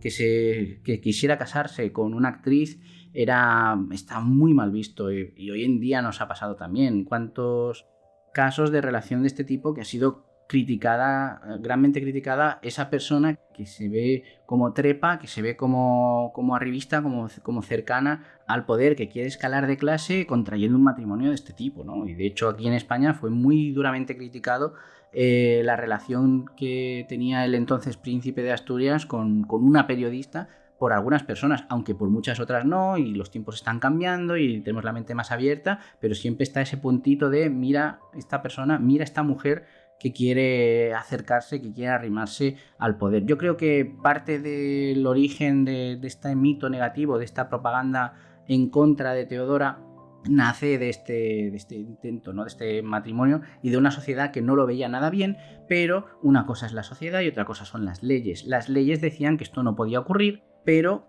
quien hace la ley es quien tiene el poder. Entonces, precisamente, una de las cosas que ocurrieron a raíz de esta unión de Teodora con Petrus fue el cambio de leyes, el permitir, el aceptar que un senador se casara con alguien que había venido del mundo del espectáculo.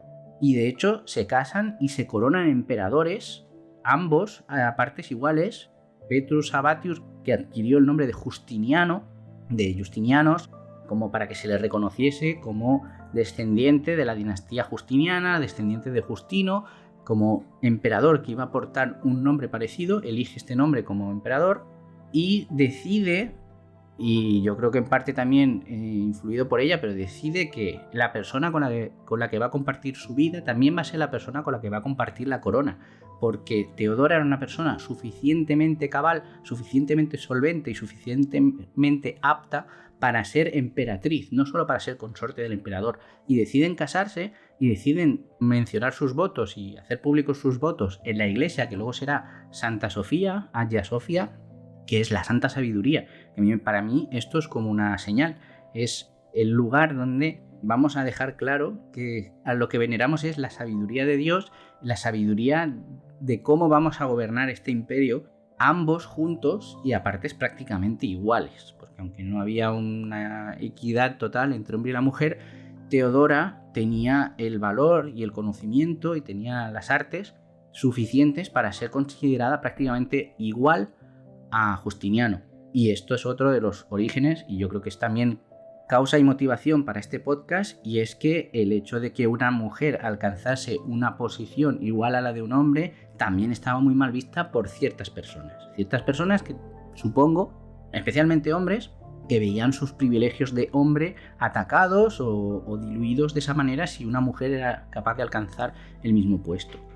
El matrimonio Justiniano-Teodora, Teodora-Justiniano, dio lugar a muchas otras cosas, como por ejemplo, Justiniano es el precursor del Codex Justinianus, de un código de leyes renovado, no simple, pero más simplificado de lo que había, más fácil de entender, más fácil de gestionar, y donde se incluían cosas como por ejemplo protección hacia las mujeres contra la explotación sexual, protección hacia las mujeres contra las agresiones sexuales en el matrimonio, ser forzadas a mantener relaciones sexuales por el hecho de estar casadas. Se le daba un estatus a la esposa que no había tenido hasta ese momento.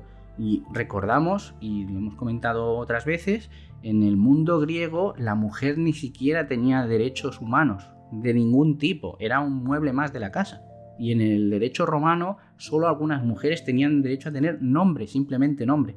Y estamos hablando de una revolución en la que a las mujeres se les da voz y voto, se les da una... No voz y voto en elecciones, ni político, ni nada, pero por lo menos dentro de su casa deja de ser alguien, una esclava sexual de su marido, y pasa a ser una persona que tiene derecho, por lo menos, a ser consultada por el consentimiento. No digo yo que socialmente se aplicase de un día para otro, pero es un avance legal y es un avance en el código que es muy revolucionario, y que tengamos en cuenta que aquí en España lo hemos recuperado solamente hace 50 años y que prácticamente hasta hace 2, 3, 5 años todavía se tenían que emitir sentencias y rechazar recursos que dejasen claro esto. O sea que esto es hace 2 días y estamos hablando del año 500 y algo, en el que Teodora influye, que Justiniano incluya en estas leyes protección hacia las mujeres y protección hacia su dignidad sexual y sus derechos conyugales. Parece una locura, pero Francia, que no ha vivido una dictadura fascista como la que ha vivido España, porque no tiene nada que ver, ha quitado esto de su código penal este año, 2026. Así que la revolución que supuso la llegada de Teodora a la corte imperial es tan grande que es probable que todo lo que se ha dicho de ella después sea pura propaganda en contra de esto, porque se ganó muchos enemigos dentro de estos ámbitos en los que había estos privilegios.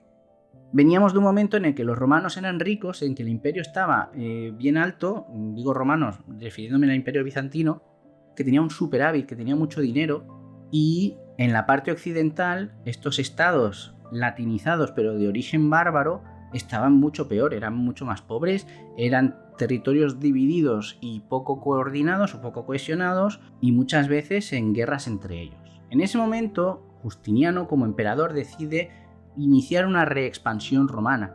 Recordamos que ahora el Imperio Romano solo ocupa la parte oriental, y decide atacar a estos reinos para volver a conquistarlos y que vuelvan a formar parte de los territorios imperiales de Roma. Pero una cosa que tenían que hacer antes era acabar con la amenaza del imperio persa que tenían en el este. Con lo cual, gracias a muchas incursiones, pero especialmente la batalla de Dara, en la que Belisario como general, he dicho que iba a hablar de Belisario, destacó por su estrategia y por todo lo que había trabajado y por todo lo que había conseguido, mantuvieron a raya a los persas por aquel lado y pudieron de alguna manera estar más libres y estar más centrados en conquistar la que fue parte occidental del Imperio Romano, que ahora mismo pertenecía a varios reinos. En concreto, consigue conquistar el Imperio Bizantino, lo vamos a llamar bizantino para entendernos, pero el Imperio Romano consigue devolver al imperio zonas de la península ibérica, del sur, del sureste. Conquista el área de Gades, de alrededor, el área de Malaca, el área de Cartago-Espartia y las Islas Baleares, con lo cual estas zonas fueron doblemente romanas. Fueron romanas cuando pertenecieron al imperio al principio, luego cayeron en manos de vándalos, de visigodos, pero en este momento vuelven a manos romanas. De todas formas, esta conquista, esta guerra contra los persas y esta conquista de la provincia de Hispania, que la llamaron Hispania, no fue gratis. El imperio invirtió muchísimo dinero tanto en una cosa como en la otra. El empeño que tuvo Justiniano en volver a expandir el territorio, en volver a expandir el imperio, costó mucho dinero. Y esto hizo que tomaran decisiones muy impopulares. Se volvió a subir algunos impuestos, se hizo reclutar a algunos soldados y se pidió a muchos terratenientes, a muchos nobles, a muchos señores que aportaran al imperio para conseguir estas hazañas. Y supongo que es algo que a la hora de analizar la historia tenemos que tener en cuenta. Cuando el afán de algunos hombres por llegar a más, por ampliar, por conseguir más territorio, no se convierte en un problema para ellos. ¿Qué pasó? La revuelta de Nicá, como bien ha contado Toñi, y que también me gustaría recomendar el podcast Historias de Melk, que en el episodio 28 Tony explica también muy bien esta revuelta de Nicá. La gente se rebela, hay un motín, y ¿qué dice Justinianus? Hasta aquí hemos llegado. Hagamos las maletas, marchémonos de aquí porque hemos perdido, porque no tenemos nada. Y en ese momento, ¿qué ocurre con Teodora? Y aquí sí que es verdad que esto ya no es una cuestión de género, esto es una cuestión de clase. Teodora dice: yo no vuelvo a ser una refugiada, yo no vuelvo a ser una paria, yo no quiero quitarme el púrpura, yo quiero morir con el puesto. Entonces convence a Justiniano y le dice: Justiniano, tienes dos opciones, morir como emperador o vivir el resto de tu vida como un refugiado, como un paria, como un fugitivo, que en algún lado te darán cobijo y que seguramente no pasarás penurias, pero ¿qué es esto para ti? Y es en ese momento cuando decide contraatacar, cuando decide acabar con ese motín, cuando decide acabar con esa rebelión y llamar a Belisario, que fue su general. Imagínate un general que dirige un ejército contra otro ejército extranjero, lo decides convertir en tu guardia pretoriano, en quien te va a defender. Y ahí, desde ese momento, es cuando vencen, sofocan la rebelión y mantienen la dinastía. Pero fue a partir de que Teodora le dijo: no vamos a huir de aquí, vamos a luchar y nos vamos a enfrentar a esto. Quiero pensar en conclusión que Teodora debió de ser, como ya he dicho antes, una persona de gran ingenio o una persona de grandes habilidades, porque si estando en la situación que estuvo llegó a reconstruirse a sí misma, a ofrecerse a sí misma un espacio donde vivir, donde ser respetada, donde mantener ese oficio, donde mantener esas relaciones sociales que le iban a impedir caer en la marginación, no solo se mantuvo, sino que además medró socialmente y hasta se casó con alguien que luego fue emperador y fue ella misma emperatriz y ejerció de emperatriz y tomó decisiones muy importantes, influyó en la gobernanza del territorio y en las leyes, y gracias a ella o gracias a su impulso no sucumbieron a ese motín, a esa revuelta de Nicá, ¿cómo no sería como reina o como emperatriz o como persona de la sociedad si no hubiera tenido todas estas dificultades que tuvo desde el inicio, o si hubiera formado parte ella misma desde el inicio de una parte de la sociedad más acomodada, o de la clase alta de la sociedad, o de la clase gobernante? No lo sabemos, no lo sabremos nunca, pero creo que este es un ejemplo, aquí en el podcast Heroínas o Malvadas, es un ejemplo de mujer que, por el hecho de ser mujer y por el hecho de estar como estuvo y de hacer lo que hizo, fue denostada durante mucho tiempo. De hecho, hemos leído propaganda muy negativa de ella, siempre atacando a lo personal, siempre atacando a lo íntimo, pero su conocimiento, su estrategia y su forma de hacer hizo no solo que ella misma, como emperatriz, medrara y alcanzase la clase más alta del imperio, sino que además las leyes que ayudó a promulgar hicieron mucho bien o estaban encaminadas a hacer mucho bien a la vida de muchas otras mujeres. Muchas gracias por escuchar y hasta la próxima. Bueno, pues yo una vez más me voy a convertir en guía turístico. Turística. Me gusta. Me gusta mucho eso. Sí, porque estamos hablando de una ciudad a la que hoy llamamos Estambul. Uh-huh. Maravilla donde las haya, en todos los aspectos y en todos los sentidos. Ese circo por el que corrían esas facciones de los azules y de los verdes, evidentemente a día de hoy ya no existe, pero sí que hay como una especie de bulevar muy bonito en la zona en la que en su día estuvo. Además de eso, Hagia Sofía, Santa Sofía, que además hay que recordar que durante la revuelta de Nicea prácticamente la ciudad ardió y la iglesia de Santa Sofía prácticamente la derrumbaron. Fue también Teodora la que se encargó de que se volviera a reconstruir. Santa Sofía es una auténtica maravilla que además guarda muchos secretos. Tenemos que tener en cuenta que está en una zona sísmica y bueno, hay una parte que en uno de estos terremotos se rehundió y uno de los portalones de Santa Sofía, bueno, pues está como a la mitad, la otra mitad está bajo tierra. Pero son dos plantas, en la planta de arriba hay unos mosaicos maravillosos, preciosos. Es un sitio, de verdad, para volverse loco. Pero además de esto, tenemos otras muchas cosas que ver. El Cuerno de Oro, hacer un paseíto en un barquito por el Cuerno de Oro es algo sumamente agradable. Por supuesto, ir a ver también las cisternas, donde tenemos las cabezas de Medusa puestas boca abajo. Son las cisternas que daban agua a la ciudad. Es una preciosidad.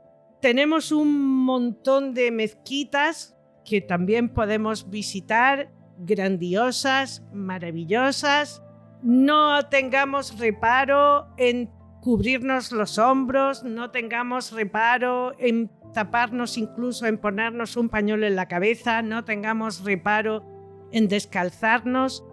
Creo que está muy bien respetar las costumbres y las normas de otros pueblos y de otras religiones, del mismo modo que lo hacemos cuando vamos también a iglesias católicas.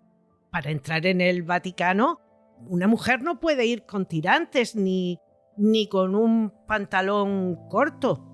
Se acepta una manga corta y se acepta un pantalón por encima de la rodilla, pero no se puede ir de otra manera, ni hombres ni mujeres, ¿eh? O sea, que hay una serie de normas y bueno, que está bien cumplirlas y que está bien respetarlas. Es una ciudad maravillosa. Se come de muerte. Es un auténtico manjar todo lo que te llevas a la boca. Ese mercado, ese maravilloso y grandioso mercado con 4 puertas, donde encuentras desde las joyas más exquisitas hasta una bolsita de especias de cualquier tipo. Yo hace ya algunos años que estuve allí, pero ciertamente tengo muchísimas ganas de volver porque de verdad que es un auténtico placer poder estar allí mínimo una semanita. Pues yo me apunto porque es un lujo viajar contigo. Vamos a hacer una nueva sección en Heroínas o Malvadas y vamos a hacer una sección de viajes porque de verdad es un lujo como lo cuentas, lo vivo y es que cada vez que empiezas a decir que se come de vicio, que es un montón de manjares lo que te encuentras allí, se me hace agüilla en la boca Y ahora digo, bueno, ¿y ahora qué hago yo? Tengo que ir a la nevera, no puedo dejarlo así.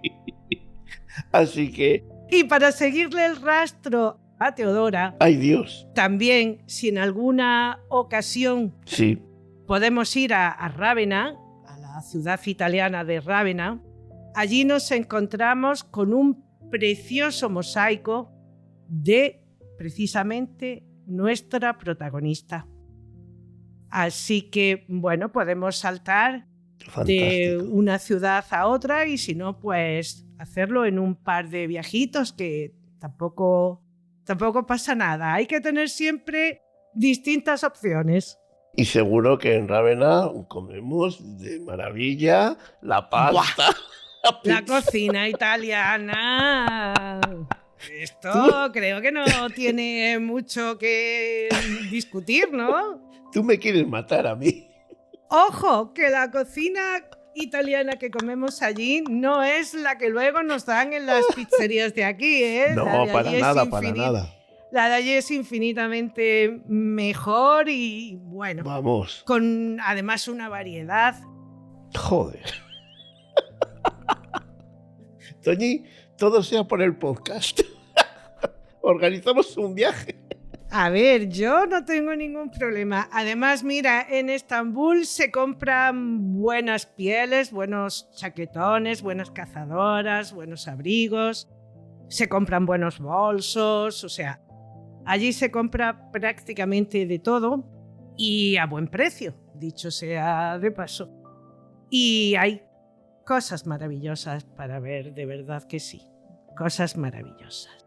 Pues qué increíble, de verdad que es un lujo viajar contigo. Joder, es que vamos a tener que buscar ahora alguna mujer de algún sitio que no hayas estado, porque es que si no... Bueno, algunas de las que hemos tratado... Alguna habrá, ¿no? Sí, yo no he estado, pero bueno, sí, a ver, he viajado todo lo que he podido. Como comentaba también en otro episodio, si no he viajado más es porque el tiempo a veces no te lo permite o las circunstancias de vida no te lo permiten. Claro. Pero, insisto, el dinero mejor invertido es el que se pone en un viaje, sin ninguna duda. Estoy totalmente de acuerdo. Totalmente de acuerdo.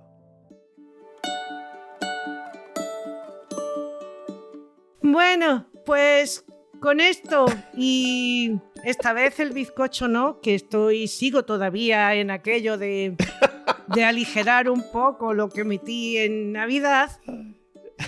Sí, todavía ando en estas, todavía el pantalón aprieta, pero con esto pues nos vamos a despedir hasta el mes que viene, que volveremos a estar aquí con otra mujer pues interesante e incluso pudiera ser, andamos dándole vueltas, esto es casi así como en petit comité. Ay, que no nos oye nadie. No, estamos tramando el hacer un especial que creemos que puede quedar muy chulo y que nos puede dar una visión bastante amplia de un periodo histórico que no todas tienen nombre y apellido, pero que han pasado a la historia, pues, bueno, que no voy a seguir, que al final lo voy a contar y esto no puede ser. Que no, que me caliento, Iñaki, no. Si es que al final lo vas a contar, claro, tú déjalo aquí, que ahora se estén bulliendo la cabeza de los demás. Tú déjalo aquí, ¿qué piensen los demás? Pues eso, como decía aquel, hasta aquí puedo leer, ya no puedo. Exactamente. Y ahora sonaba un silbido y te hacía pip, piri, piri. Y tú tenías que decidir. No voy a decir más nada, ya está, Ale, ya está. Si quieres descubrirlo, pues ya sabes, el mes que viene, el martes, el primer martes, estaremos ahí para contártelo. Mientras tanto, cuídate, quiérete, no desaproveches ni un solo segundo del día, porque cada uno que pasa es irrecuperable. Un besote gordo, nos encontramos muy prontito. Un abrazo muy fuerte y nos seguimos viendo en Heroínas o Malvadas.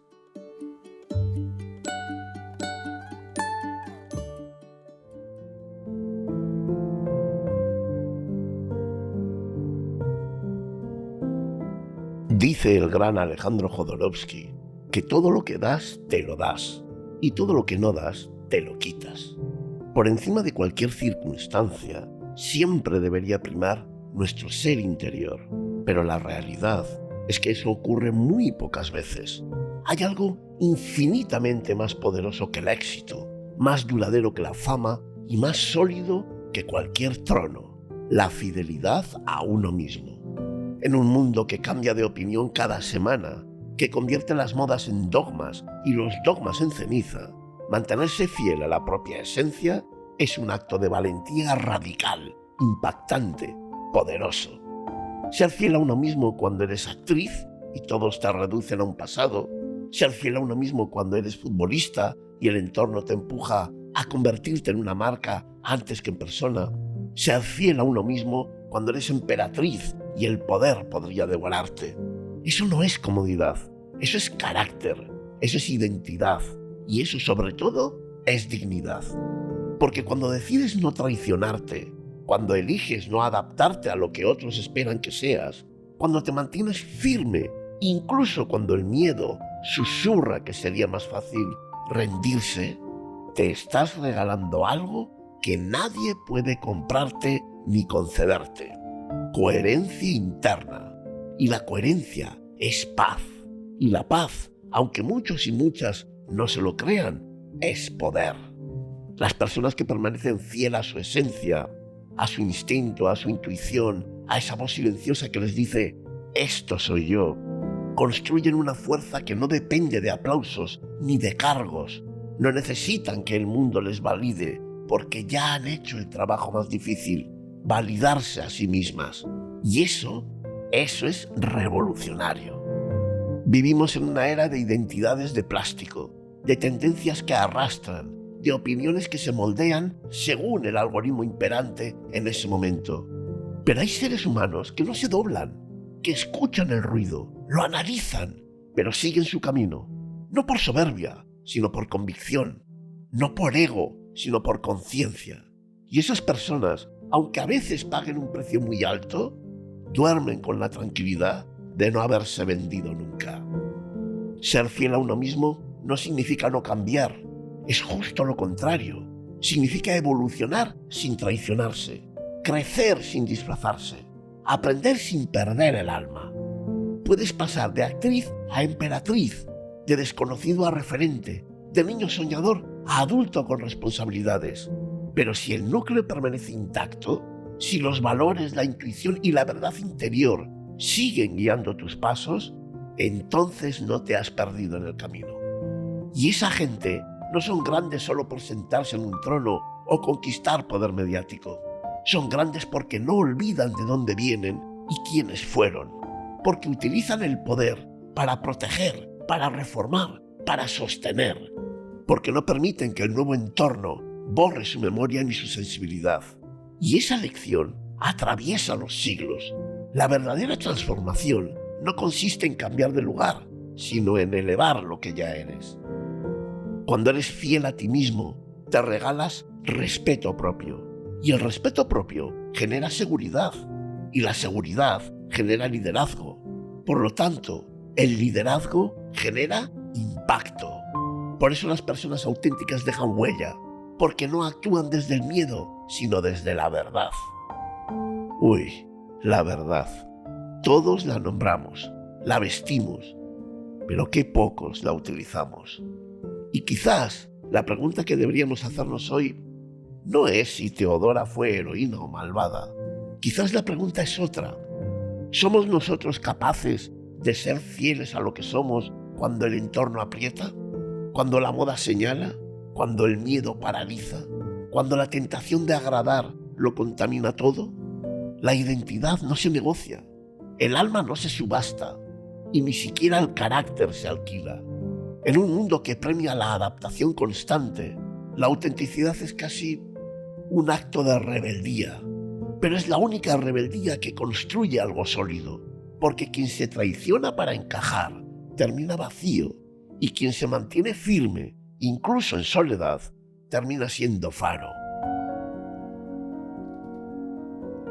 Ser fiel a uno mismo es el mayor acto de amor propio que existe.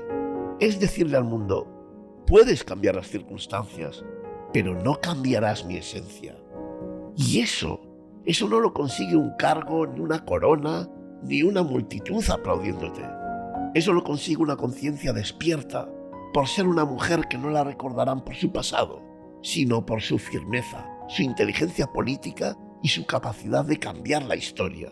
Porque Teodora no fue solo emperatriz, fue poder, fue justicia y fue la prueba viva de que el destino se conquista. Y cuando uno logra eso, ya no importa si fue actriz, futbolista o incluso emperatriz. Importa que fue auténtica, y la autenticidad, cuando es real, es inmortal. Por eso hoy quiero ensalzar la figura de una mujer llamada Teodora de Bizancio, que nos deja una lección que atraviesa los siglos. No importa de dónde vengas, importa quién decides ser cuando el poder, el dolor o el miedo intentan cambiarte. Ahí se demuestra la fuerza, la valentía, la dignidad propia de un ser humano. Fue actriz, fue emperatriz, pero nunca dejó de ser ella misma. Y cuando uno permanece fiel a su esencia, incluso en medio del poder absoluto o de la adversidad más terrible, se regala algo inmenso: coherencia, dignidad y una identidad que nadie jamás va a poder arrebatarte. Porque la verdadera grandeza no está en el trono, está en no traicionarse jamás.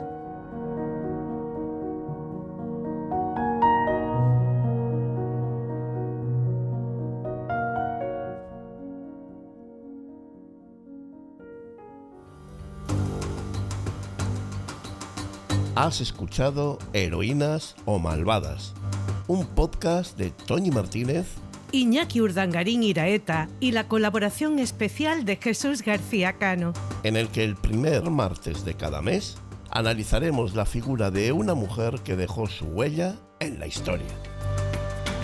Si te ha gustado, no olvides darle a seguir y recomendarnos a tus amistades. Gracias por escucharnos.